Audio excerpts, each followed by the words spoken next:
Neuro, pulmo and centre for surgical excellence Sai Deepa multi speciality hospital, Chandanagar, Hyderabad. బంగాళాఖాతంలో ఏర్పడిన అల్పపీడనం తెలుగు రాష్ట్రాలను వణికిస్తోంది. ఆగ్నేయ బంగాళాఖాతంలో ఏర్పడిన ఈ అల్పపీడనం దానికి అనుబంధంగా ఉన్న ఉపరితల ఆవర్తనం కారణంగా వాతావరణంలో పెను మార్పులు చోటు చేసుకున్నాయి. దీనికి తోడు దక్షిణ కర్ణాటక నుంచి మరాఠ్వాడా వరకు కొనసాగుతున్న ద్రోణి ప్రభావం కూడా తోడు కావడంతో వర్షాలు ఊపందుకున్నాయి. ముఖ్యంగా తెలంగాణలోని భూపాలపల్లి జిల్లాలో భారీ వర్షం కురుస్తోంది. ఉదయం నుంచే ఆకాశం మేఘావృతమైంది. ఒక్కసారిగా కుండపోతగా వర్షం పట్టడంతో లోతట్టు ప్రాంతాలు జలమయమయ్యాయి. అటు హైదరాబాద్ నగరాన్ని కూడా మేఘాలు దట్టంగా కమ్ముకున్నాయి. మధ్యాహ్నం నుంచి హైటెక్ సిటీ, ఆర్సీపురం, శంషాబాద్ వంటి కీలక ప్రాంతాల్లో జల్లులు పడ్డాయి. ఐటీ ఉద్యోగులు, వాహనదారులు ఈ అకాల వర్షంతో కొంత ఇబ్బంది పడ్డారు. మరో 24 గంటల పాటు హైదరాబాద్లో ఆకాశం మేఘావృతమై ఉంటుందని, అడపాదడపా ఉరుములతో కూడిన జల్లులు పడే అవకాశం ఉందని అధికారులు చెప్తున్నారు.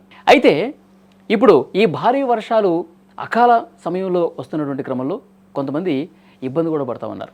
ఆంధ్రప్రదేశ్ విషయానికి వస్తే ఉత్తర కోస్తా నుంచి దక్షిణ కోస్తా వరకు వర్షాల ప్రభావం స్పష్టంగా కనిపిస్తోంది. విజయనగరం, పార్వతీపురం, మన్యం, శ్రీకాకుళం జిల్లాల్లో పలు చోట్ల మోస్తరు వర్షాలు పడుతున్నాయి. తీర ప్రాంత జిల్లాల్లో ఈదురుగాలులు వీస్తున్నాయి.